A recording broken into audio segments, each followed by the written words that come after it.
Hello and good morning everyone. सबैजना सन्चै हुनुहुन्छ होला, म पनि एकदमै सन्चै छु।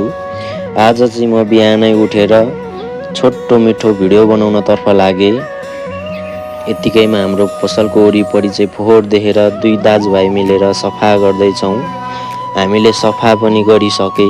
यतिकैमा हाम्रो चाहिँ चिया रेडी हुन्छ। रेडी भइसकेपछि हामीले चाहिँ चियाको चुस्की लिनुपर्ने हुन्छ।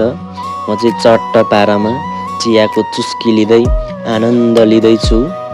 यतिकैमा मेरो चाहिँ अब कामहरू स्टार्ट गर्नुपर्ने हुन्छ। म चाहिँ डेली लाइफमा यही काम गरिरहेको हुन्छु। मेसिनहरू अन गरेँ अनि अब मैले चाहिँ लुगालाई हिट गर्नुपर्ने हुन्छ। मेसिनलाई हिट हुनलाई टाइम लाग्ने भएको हुँदा मैले चाहिँ प्रिन्टहरू मिलाउँदैछु। प्रिन्टलाई चाहिँ यसरी राखेर प्रिन्टलाई चाहिँ मैले मिलाएर राखिसकेँ।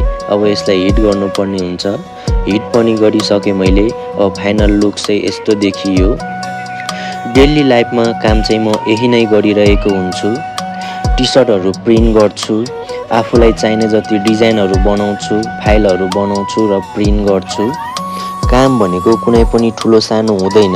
मान्छेको गन्तव्य एक भए पनि बाटो अनेक हुन सक्छ। त्यसैले जुनसुकै काम गर्ने मान्छेलाई हामीले चाहिँ रेस्पेक्ट गर्नुपर्छ। सो मेरो चाहिँ थोरै अर्डरहरू थियो र अर्डरहरू बनाउँदैछु र प्याक गर्दैछु पनि। यतिकैमा म चाहिँ खानासाना खाएर पनि आइसकेको छु। खाना खाएर पनि फेरि गर्मी छ धेरै, त्यसैले म चाहिँ फ्रुटी खानको लागि रेडी हुँदैछु है त। फ्रुटी पनि खाइसकेँ र मैले चाहिँ बाहिर जानको लागि मेरो साथीलाई चाहिँ बोलाएको छु। साथी पनि आउँदै होला बाटोमा र साथी आइसकेपछि हामी चाहिँ यसरी बाहिर निस्किसकेको छ है। सधैँ यो सहरको होहल्लामा मात्रै कति बस्नु भनेर हामी चाहिँ सुन्दर शान्त जङ्गलको वातावरणमा बस्न जाँदैछौँ। हामी चाहिँ जङ्गलको वरिपरि रमाइलो भ्यू हेर्दै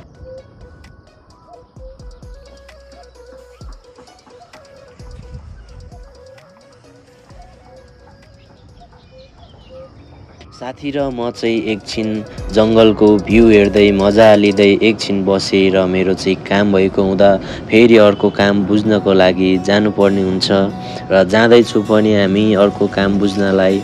अनि हाम्रो चाहिँ अब कामहरू यस्तो हुँदैछ। अर्को कामहरू पनि नयाँ नयाँ डिजाइनहरू नयाँ कुराहरू ल्याउनु पर्ने हुन्छ। त्यसैले बुझेँ र आफूले आफ्नो कामलाई मात्र होइन, आफूले आफूलाई पनि समय दिनुपर्छ।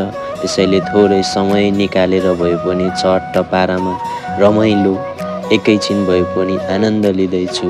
हामी चाहिँ त्यहाँको थोरै काम सकाएर फेरि पसलमा आइसकेका छौँ। पसलमा चाहिँ कस्टमरहरू आउनु भएको रहेछ। त्यसैले उहाँहरूको आफ्नै डिजाइनमा हामीले प्रिन्ट पनि गरिदिए र हजुरहरूलाई पनि आवश्यक छ भने, हजुरहरूलाई मनपर्छ भने, यदि हजुरको कस्टम डिजाइनहरू बनाउनु छ भने हामीलाई सम्झनु होला। आजको भिडियो चाहिँ यति नै। हजुरहरूलाई कस्तो लाग्यो लाइक कमेन्ट पनि गरिदिनु होला। हस्त धन्यवाद।